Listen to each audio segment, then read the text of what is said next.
มือ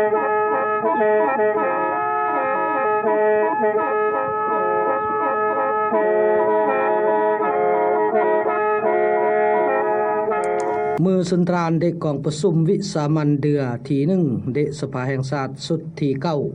ก็เบื่อนได้แต่งเคลื่อนยัดดะหอสภาเดศาสตร์ณครหลวงเวียงจันทน์ดามือที่5มงสิงหานึมกบาลบันเสาเอ็ดกีสภาแห่งศาสตร์ก็เบื่อนได้แต่งกองประสุม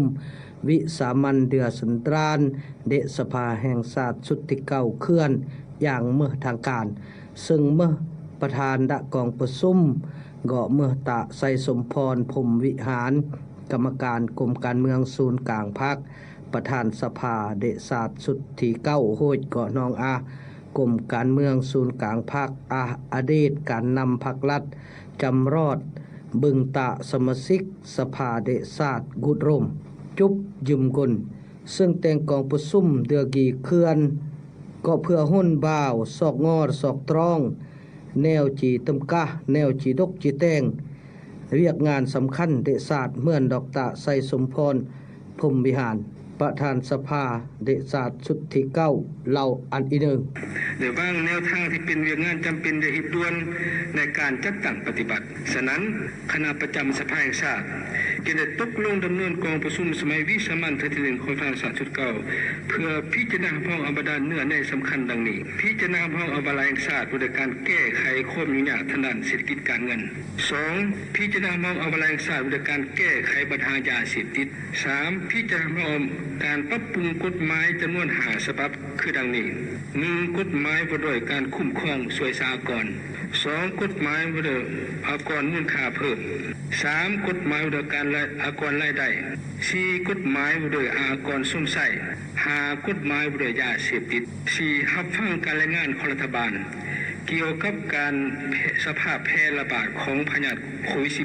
-19 และมาตรการแก้ไขผลกระทบจากการแพร่ระบาดของพยาธิดังกล่าวนอกจากบรรดาเวียงงานที่ได้กล่าวมานั้น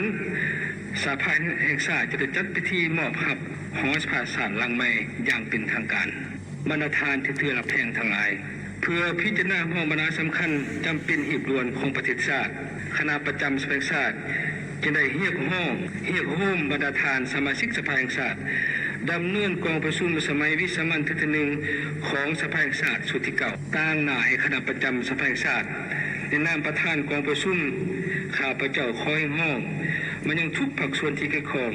จงสืบต่อสนองข้อมูลและการร่วมมือต่อบรรดาเนื้อในที่จะนำเข้าพิจารณาในกองประชุมเทื่อนี้มอนรีดาวละเดชศาสตร์เล่าเรื่องเศรษฐกิจการเงินตะคำจันทร์โซตาประเสริฐคณะประจำสภาเดชศาสตร์สุดที่เก้าประธานกรรมาธิการบรรดาเผ่าสมาชิกสภาเดชศาสตร์สุดที่เก้าเขตเลือกตั้งที่4แขวงอุดมไซเล่าอันอีกหนึ่งเหมือนดอกเกอร์ยังมาประชาชนที่รับแพงปลาโลยโอ้มาดร.คำจันทร์โสตประเสริฐหรือว่าคำจันทร์ตะตะมองสมาชิกสภาประจำเขตเลือกตั้งที่4แขวงอุดมไซในมือสกีหรือมือสภาแห่งชาติจัดกองประชุมสมัยวิสามัญเทื่อที่1ในสภาแห่งชาติสุดที่9ซึ่งกองประชุมจะเริ่มมือสกีจนรอดมือวันที่10เฉพาะสกีแท้และหัวข้อมันว่าเกี่ยวกับการแก้ไขความยุ่งยากทางด้านเศรษฐกิจการเงินและการแก้ไขปัญหายาเสพติดซึ่งรายงานโดยท่านพันคำวิภาวานายกรัฐมนตรีอย่างเป็นภายหลังที่ท่านนายกรัฐมนตรีรายงานเขาแล้วก็ท่านรองนายกรัฐมนตรีรายงานภาคละเอียดเกี่ยวกับการแก้ไขความยุ่งยากทางด้านเศรษฐกิจการเงินนี้อย่างนี้ก็แม่นท่านสมมาตรพลเสมากรรมการศูนย์กลางพรรคห้องประธานสภาแห่งชาติต่างหน้าคณะประจำเขื่อนอาคำเห็นต่อบทรายงานของรัฐบาลเกี่ยวกับการแก้ไขความยุ่งยากทางด้านเศรษฐกิจมันเราในนี้หลังจากนี้กับประธานกองประชุมท่านไสสมพรพรหมวิหารกรรมการกรมการเมืองศูนย์กลางพรรคประธานสภาแห่งชาติก็อาคำจอจิ้มภายหลังจอจิ้มแล้วมาบรรดาท่านสมาชิกสภาเดชาติอาคำคิดคำเห็นตั้งแต่นี้รอดกันนี่ก็มากท่านมากคนอาคำเห็นประมาณ20ปลายคนนี่แหละและตอนเลิกกี่กับน้องอา7คนที่ลงทะเบียนแล้วแต่ปลาเบือนประกอบคำเห็นวาระเกี่ยวกับการแก้ไขความยุ่งยากเศรษฐกิจนี่เกี่ยวรอดมัดมือสกี และรอดตอน 10:30 นพุ่นกี้ถือว่าลอยและการประกอบคำเห็นในสมาชิกสภานี่ที่อ่านลงมือสกี้และพุ่นกี้วันที่6สิงหานี่แต่ 8 โมงจนรอด 9 โมงครึ่งนี่ก็ถึงจะมาบรรดากระทรวงแขนงการจะเคลื่อนคำเห็นอย่างนี้คำเห็นชี้แจงคำห้องระเยื่อมและบอนที่เนาะรอบไม้รอบสนใจนี้อย่างนี้นี่จะกระทรวงแผนการการลงทุนกระทรวงการเงินธนาคารสปปลาวกระทรวงอุตสาหกรรมการค้ากระทรวงเกษตรกรรมป่าไม้กระทรวงทรัพยากรธรรมชาติสิ่งแวดล้อมอย่างนี้มาวาระหัวข้อว่าด้วยการแก้ไขความยุ่งยากทางด้านเศรษฐกิจการเงินและยัดที่นี้พูดทางด้านเนื้อในแล้วก็ถือว่า1จุดประสงค์ของวาระแห่งชาติเกี่ยวกับการแก้ไขเศรษฐกิจการเงินนี้แต่แม่นก็ย่อว่ารายรับเด้นี่ก็แย่ประกุมบ่กับแผนรายจ่ายอันที่1อันที่2นี่ปัญหารายรับนี่แล้วก็หนี้สินนี่ก็แก้ยาว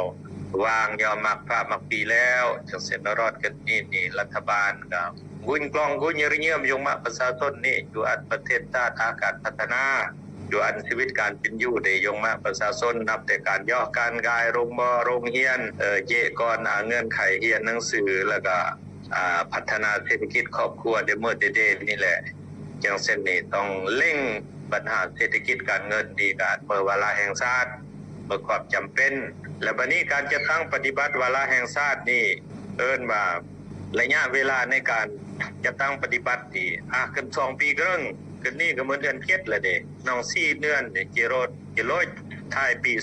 2021จังเส้นนี้ก็น้องเรื่อง2022 2023และบวกใส่4 เดือนนี้ก็ถือว่าเป็นวาระที่ระยะที่เร่งด่วนจะตั้งปฏิบัติอาการเปลี่ยนแปลงทางด้านตัวเลขรายรับและก็สามารถเป็นพื้นฐานในการชำระหนี้สินและหลักการในการจะตั้งปฏิบัติวาระแห่งชาตินี่ก็จะตามหลักการ1หลักการเด็ดขาดจำหมายว่าความตัดสินใจยงในองค์การจะตั้งของพรรคของรัฐถึงศูนย์กลางท้องถิ่นและมาตรการในการเด็ดขาดแก้ไขอันก็มากผลตัวจริง2และโปร่งใสบัดนี้ยัดที่นี่ก็จะตั้งปฏิบัติแล้วก็การติดตามอาการควดกาความคืบหน้าแสดงความสัตย์ซื่อจริงใจของอำนาจการปกครองยัดศูนย์กลางท้องถิ่นความตัดสินใจปรับปรุงเปลี่ยนแปลงทั้งเป็นเพราะว่าความโปร่งใสดีเลยเมื่อก็แสดงความโปร่งใสความจริงใจเพื่อจ้อยยกประชาชนนี่ส่วนร่วมในการจัดตั้งปฏิบัติหลักการอันที่3ก็มืออาชีพหลักวิชาการต้องยอมรับทางด้านวิชาการประเมินตีราคาความเสี่ยงความจุดอ่อนจุดแข็งและด้านจะเมื่อนี่ต้ององค์การจะตั้งต่างๆต้องยอมรับอย่างเช่นนี้โครงประกอบของวาระแห่งชาตินี่คือกอาซีโครงใหญ่คือภาพที่1คือเราความจำเป็นและรีบด่วน2เป็นทัศนะแนวคิดสีนำหลักการจุดประสงค์และคาดหมาย3ทิศทางแก้ไขและมาตรการจะตั้งปฏิบัติ4เป็นกลไกการจัดตั้งปฏิบัติและการแบ่งความรับผิดชอบ